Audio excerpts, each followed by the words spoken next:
Tell us your memories of Tom. Well, let's see where to start. I guess probably really my first remembrance of Uncle Tom was probably in 1947. We lived out north of Wills Point, and he stayed with us a while. Came in with a team of mules and an old wagon. Stayed with us, I don't know how long, a month, maybe 2 months. But I remember Daddy had 2 good coon dogs, black and tan coon dogs. Uncle Tom wanted to borrow them. And he left. Of course, Daddy never seen the dogs again. Supposedly somebody stole them from him. Oh, no.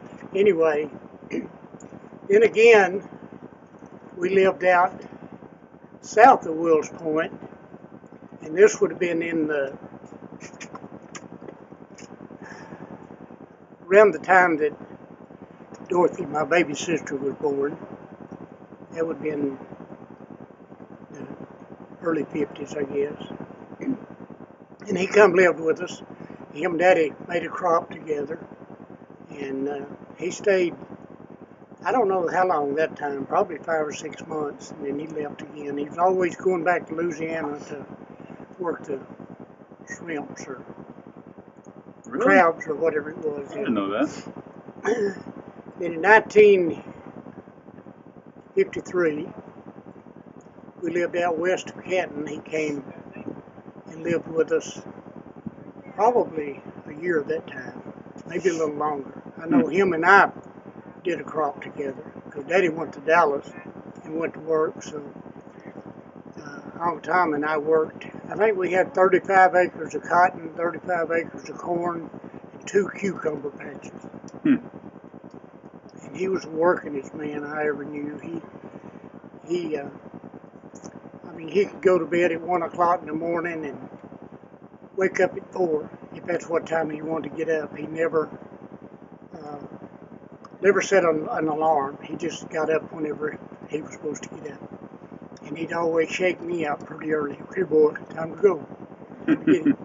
So we worked at crops that year. And then I guess he lived with us at another time, but I don't remember what year it was. It was after that. He lived with us a while, and then he left and went back home. And then the next time was, the last time he lived with us was in 1960.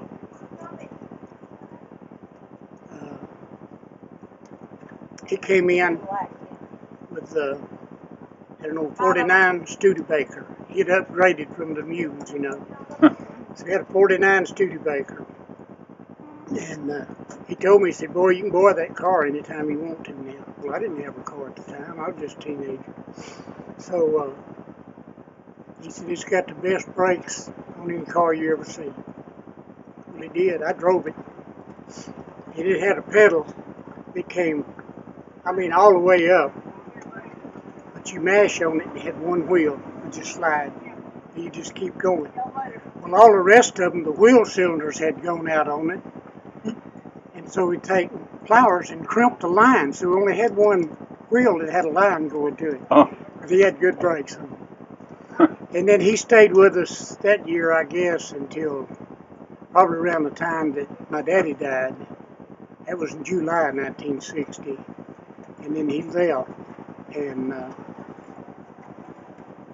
then we saw him pretty regular. He'd come around pretty regular. But I think he was staying at Elsie's house. And I believe that was early 60s. I don't remember just what year, 64, 65. And they had been to town, Elsie and her kids had, and they came home and they found Uncle Tom sitting up in a chair. He was deceased, but that's the way they found him. That's about, because that's the last of my memories of my Uncle Tom. That was at Uncle Archie's place where he died? Mm-hmm. Okay. Out there, and they lived out just west of, north of Canton out there anyways. And, now, you mentioned earlier about him working in the salt mine and hurting his hand. Oh, you want to tell that? Yeah, he worked salt mine there in Grand Saline. And anybody that remembers his hand, how it was had been crushed and turned. Well, he got that caught in a machine that most men couldn't have got out of. I met a guy in Dallas that run a little superette where I ate lunch a lot of times. And this guy worked with Uncle Tom. He was his helper at the salt mine. And he recalled very vividly the day that he got his hand caught in that machine. Most people would just pull their arm on in and take it off at the shoulder. But Uncle Tom, he said, was so strong. He said, I've never seen a man stronger than him. And he was strong enough to pull himself back out. And that's how he crushed his hand. And best I recall, he went to the doctor, and there wasn't much they could do for him, you know. I think they put it in a cast, but he went right back to work. So I don't know how long he worked there, I don't know. But anyway, that's... What year was that? Way back yonder. Probably in the 30s or early 40s at least, when that happened. But there was another guy that worked there, this feller told me about, that they called him Red. And he said he was a stout man, you know. But he wasn't as strong as Uncle Tom because the machine caught him and he couldn't pull back, and it took his arm off at the shoulder. But you know, the salt mines are underground, and they said that guy, this Red, whatever it was, picked his arm up in his other hand and went and caught the elevator and rode it up. So apparently there was two strong men that day. So, but anyway, there was a lot of little things I remember about Uncle Tom, and one of them was he loved to watch television. Wrestling, oh, he loved wrestling. Him and my daddy, they would nearly get in a fight watching wrestling at night. And they'd sit there on the couch, and every time one of them would, you know, one of the wrestlers would swing, they'd dodge, you know, or kick their leg or something. But the other thing I remember about Uncle Tom was the fact that he liked that sweet Garrett snuff. No teeth. Never remember him with any teeth. He got ready to go to bed, he packed that bottom lip with that snuff and went to bed. And went to sleep. And whatever it was, he wanted to sleep 3, 4, 5 hours. That's when he got up. And he was ready to go to work. And he worked hard. And he thought everybody else should work as hard as he did. Quite a man. I heard he had more than one full-time job on occasion. I never knew anything he did other than on the farm. Okay. So I really don't. Yeah, he lived down there in Houston for a while and had a couple of I know jobs. He worked on shrimp boats are not oysters. Oh. They're than oysters, because I heard him talk about many a time just opening them shells and just eating them right out of the shell while he's out on the water, you know. Huh. So Gail might remember some of the things about Uncle Tom.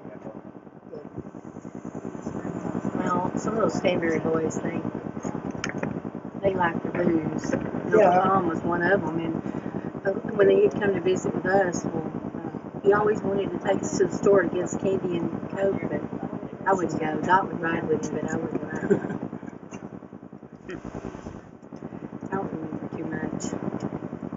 But I got a lot of memories of them. They just not come forward, but a lot of them was good ones. Some of them wasn't so good. Like the time he got his hand cut so bad, but defending my daddy.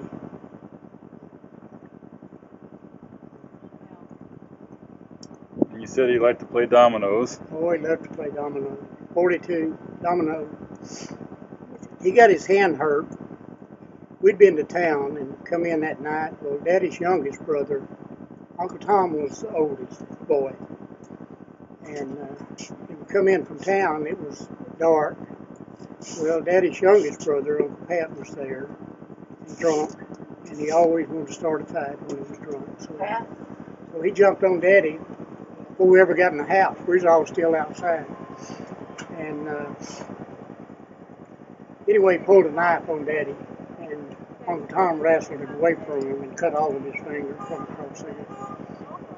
Mama tried to run him off because she's about the only one that could do anything with him, make him mind. But he wouldn't leave. He went out in the cotton patch and laid down out there and went to sleep.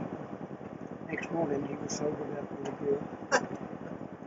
Apologized. He was the one that had the homebrew underneath the bed that the lid started exploding. Right. Had the homebrew underneath the bed and the lid started exploding. I think that was Calvin. Oh, really? My daddy told me about that. Calvin had a bunch of homebrew that he'd bottled, and he had them under the porch. And I think Rhoda's mom and daddy come out and visited him. They lived out in the country out there north of Wills Point, and it was hot, summertime, you know. And they were sitting there on the porch, and that thing went to popping, poof, poof, blowing the lids off. Calvin tried to defend it. He didn't know what it was. But that's about all that comes to mind. I'm burning up. Okay, Calvin, tell me about Tom when he lived with you. You were just a kid then, or were you? How old were you? I was married. You were married? Okay. Yeah. What do you remember about Tom? Tom, I don't remember a lot about him. I remember he lived with Daddy for a good long while. And then I moved in with him. And that's about all I remember. Did you know my dad, Millard?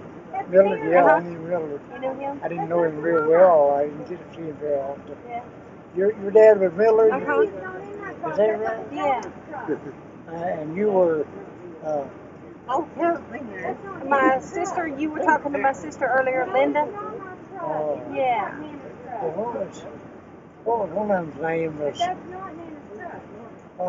My brothers? No. Oh. Your sister. My sister, Linda? Oh, my dad's sisters? Yeah. Lillian, Lilybell, Yeah, Lilybell. and Janice? Yeah, Denise was younger. Uh-huh. I remember that. Uh-huh. But you're... Now, didn't you say Tom? Didn't you used to go fishing with him? Tom? Yeah. Yeah. Yeah. And you said something about he could wake up anytime he wanted to. He'd set his mind. He'd wake up and go fishing early and. Yeah. Yeah. He can wake up anytime you want to. He said, "What time you want to get up?" He'd get you up at that time. He'd get you up. He knew. And that built a love clock. Yeah, I wish I could do that. Yeah, they can do. They can get them up. He'd get up anytime you wanted to get up. Mm-hmm. Chester said he used to go honky-tonking with him. Oh, brother. Really? Okay. We better get him. Is he still here? I don't know. Okay. No, he can do that.